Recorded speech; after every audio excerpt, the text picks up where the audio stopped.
We talked about the other conspiracy theories that land in the lap of your beat, and I think this next one is right there. It comes from the director of national intelligence, Tulsi Gabbard, who over the weekend threatened to prosecute members of the Obama administration over their handling of the 2016 Russian election interference probe.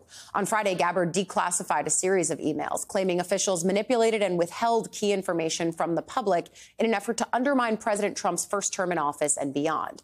She says on December 8th, 2016, officials prepared an assessment that found Russia did not interfere in the 2016 election, but pulled that information before it reached President Obama. Gabbard then alleges Obama directed his staff to create a new assessment on Russia, even though it would contradict other reports. But a week later, on December 16th, President Obama publicly said there was no credible evidence of voting totals being manipulated.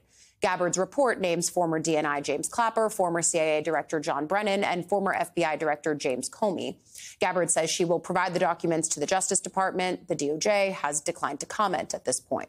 President Trump, though, praised the report's findings on Truth Social, calling it, quote, the crime of the century. Meanwhile, Fox News contributor Andy McCarthy criticized Gabbard's claims, calling them frivolous. In an op-ed for the National Review, McCarthy wrote in part, quote, no new light is shed on this episode by Gabbard's email disclosures last Friday, which, unsurprisingly, were unaccompanied by an overwrought and misleading press release rather than an analytical report. David, what do you make of the fact that Gabbard is putting these claims out there? I think, of course, the fact that it's coming as the White House is trying to turn the page on Epstein is very important and notable, but it's also coming at a time when we've seen figures like Comey and like Brennan be gone after by the DOJ.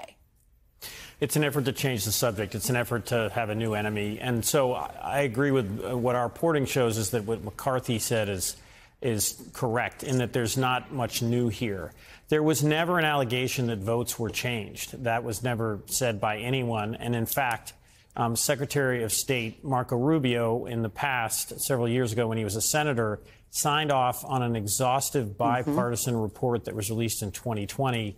And to be fair to Rubio, he said there is no evidence that Donald Trump colluded with Russia. That's what Special Counsel Mueller found as well. He essentially exonerated Trump of collusion. But Marco Rubio himself said there was irrefutable evidence of Russian meddling in the election. And the key thing here is that there was an effort by Vladimir Putin to denigrate Hillary Clinton. Putin really disliked Hillary Clinton, and that's the clearest finding that was there. So there was meddling in the election. Gabbard's trying to rewrite history, change the subject. We had the release of the MLK documents yesterday. That really didn't contain any dramatic new information or revelation. So it's, again, a broad effort to change the subject and attack the president's enemies. Yeah. What does it also tell you, though, that this is coming from the director of national intelligence? I mean, what are the ripple effects of that and of Gabbard being in that role and being as political overtly as she is?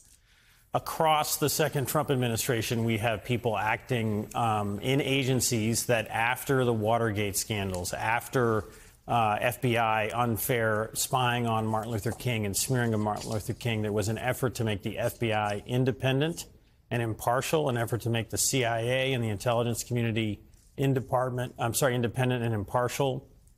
And that has ended in a way I think we've never seen since Watergate, with so many figures making so many political claims, from Tulsi Gabbard in terms of intelligence and to Attorney General Pam Bondi, who now is, facing the wrath of having promised the Epstein files and now failed to produce them.